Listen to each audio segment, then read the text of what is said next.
उत्तर प्रदेश के मुख्यमंत्री योगी आदित्यनाथ ने अयोध्या में आयोजित एक कार्यक्रम के दौरान राष्ट्रभक्ति, श्री राम जन्मभूमि मंदिर और वर्तमान राजनीतिक मुद्दों पर है अपनी बात रखी है।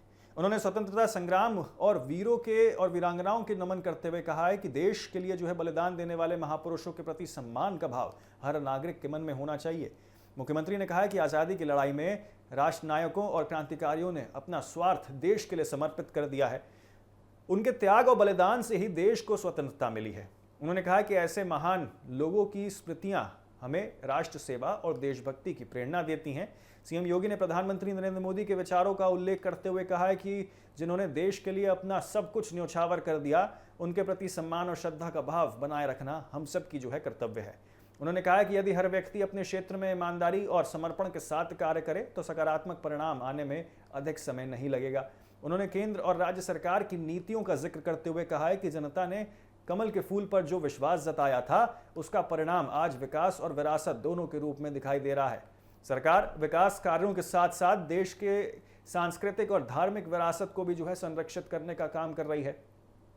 मुख्यमंत्री ने अपने संबोधन के अंत में कहा है कि अयोध्या केवल एक धार्मिक नगरी नहीं बल्कि भारत की सांस्कृतिक चेतना और आस्था का केंद्र है। उन्होंने लोगों से एकजुट होकर विकास, विरासत और राष्ट्र हित के कार्यों में सहयोग करने का आह्वान किया है। सुनिए।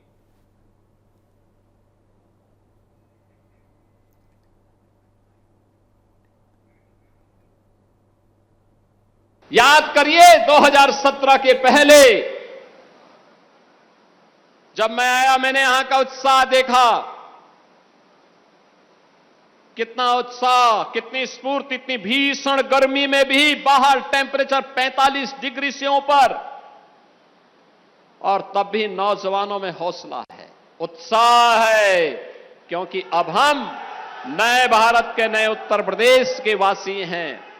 पहचान के संकट के लिए मोहताज नहीं। अब देश और दुनिया के अंदर जहां कहीं जाते हैं तो बहनों और भाइयों, अब हम अगर बोल दें कि यूपी के हैं, खुश, और आपने कह दिया कि अयोध्या के हैं, तो अगला व्यक्ति आपको गले से लपकने के लिए उतावला दिखाई देता है। इसी अयोध्या के नाम पर, हमारी पावन अयोध्या के नाम पर जय श्री राम का नारा लगाने पर ये लाठी गोली चलाते थे। इनके दोगले चरित्र को देखो। जो कांग्रेस अयोध्या में भगवान राम का मंदिर न बनने पाए, इसके लिए एड़ी चोटी लगाई थी, इसने पूरी ताकत लगा दी थी, और इसने माननीय उच्चतम न्यायालय में शपथ दिया था बड़ी बेशर्मी के साथ में कि राम तो हुए ही नहीं। जिसने आपके सामने स्वयं पहचान का संकट खड़ा किया था, वह कांग्रेस आज अयोध्या पे बड़ी मचल रही है। बोल रही राम भक्तों का अपमान हो गया। अरे तब क्या राम भक्तों का अपमान नहीं हो रहा था जब आप कहते थे, सुप्रीम कोर्ट में आपके नेता एफिडेविट देते थे, इनकी सरकार बेशर्मी के साथ शपथ पत्र दाखिल करती थी, कहती थी राम हुए ही नहीं। भगवान राम, जगत नियंता राम, श्री राम के अस्तित्व पर प्रश्न खड़ा कर रही थी कांग्रेस। मेरी अपील होगी सभी राम भक्तों से, अयोध्या के बारे में जो समाचार पत्रों में सुनने को मिला, हम लोगों ने ट्रस्ट के अनुरोध पर एसआईटी जांच बिठाई है, और मैं उन्हें इस बात के लिए कह सकता हूं कि एसआईटी जांच दूध का दूध और पानी का पानी करके रहेगी, उसमें कोई संदेह नहीं। लेकिन मैं सभी से इस बारे में अनुरोध करूंगा, सभी पक्षों से कहूंगा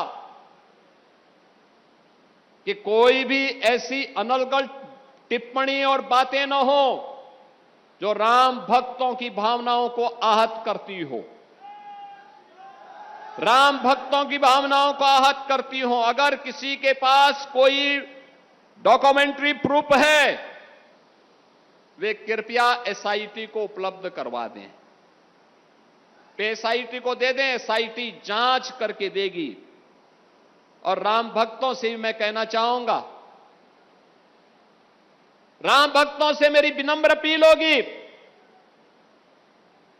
प्रभु राम ने हमें मर्यादा का पाठ पढ़ाया है, मर्यादित रहने का आचरण दिया है।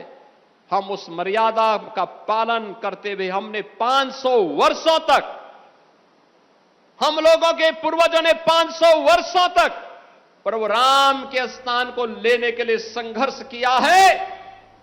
500 वर्षों तक मर्यादित रहते हुए हमने संघर्ष किया है।